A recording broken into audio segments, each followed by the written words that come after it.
శ్రావణ మాసంలో శివుడికి ఈ 5 రకాల ఆకులను సమర్పిస్తే కష్టాలన్నీ తొలగిపోతాయి. హిందూ మతంలో అనేక నమ్మకాలు ఉన్నాయి. ముఖ్యంగా కొన్ని నెలలకు ప్రత్యేక స్థానం ఉంది.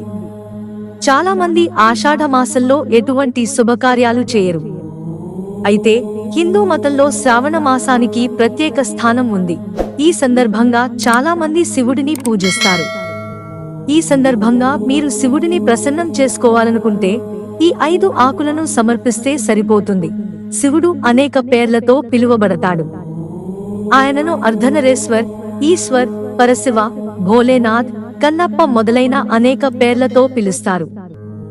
భోలేనాథ్ కొన్ని ఆకులను చాలా ఇష్టపడతారని మరియు నిజమైన హృదయంతో ఈ ఆకులను శివుడికి సమర్పించే భక్తుడి కోరికలన్నీ వీలైనంత త్వరగా నెరవేరుతాయని నమ్ముతారు. ఆ 5 ఆకులు ఏమిటో తెలుసుకుందాం. భక్తులు శివుడిని ప్రసన్నం చేసుకోవడానికి అనేక వస్తువులను సమర్పిస్తారు. కానీ వాటిలో అత్యంత ప్రత్యేకమైనవి సెమీ పువ్వులు మరియు ఆకులు.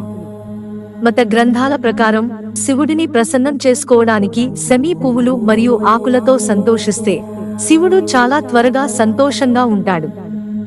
నిజానికి పవిత్రమైన శ్రావణ మాసంలో ఒక భక్తుడు శివలింగానికి పూలు మరియు సెమీ ఆకులు సమర్పిస్తే అతను కోరుకున్న ఫలితం లభిస్తుంది.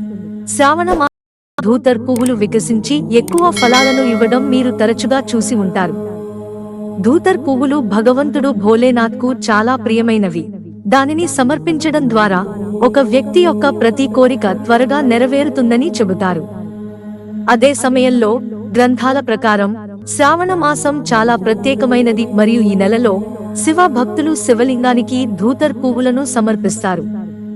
ధూతర్ పువ్వులను సమర్పించడం వల్ల శివుడిపై విష ప్రభావం తగ్గుతుందని చెబుతారు.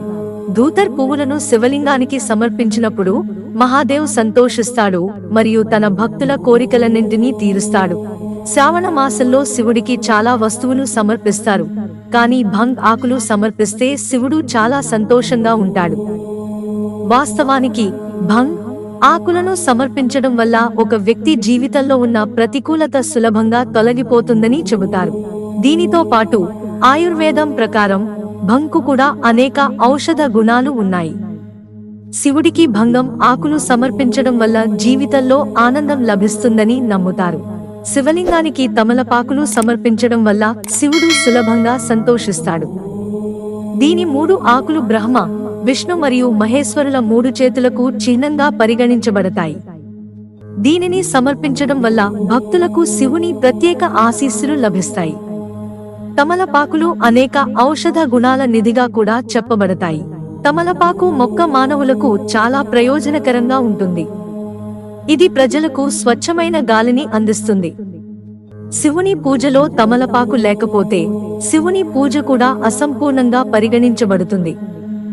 అటువంటి పరిస్థితిలో శివుడిని పూజించేటప్పుడు శివలింగానికి తమలపాకులను సమర్పించడం మర్చిపోవద్దు. అయితే విరిగిన లేదా చిరిగిన తమలపాకులను ఎప్పుడూ సమర్పించవద్దు. శివలింగానికి దర్భ సమర్పించడం కూడా చాలా శుభప్రదంగా పరిగణించబడుతుంది. దర్భ శివుడికి ప్రియమైనదని చెబుతారు. దర్భ సమర్పించడం ద్వారా శివుడు సంతోషిస్తాడు మరియు అతని భక్తుల కోరికలు నెరవేరుతాయి. దర్భ సమర్పించడం ద్వారా ఒక వ్యక్తి జీవితంలోని అన్ని రకాల అడ్డంకులు తొలగిపోతాయి మరియు సానుకూల శక్తి ఎల్లప్పుడూ ప్రవహిస్తుంది.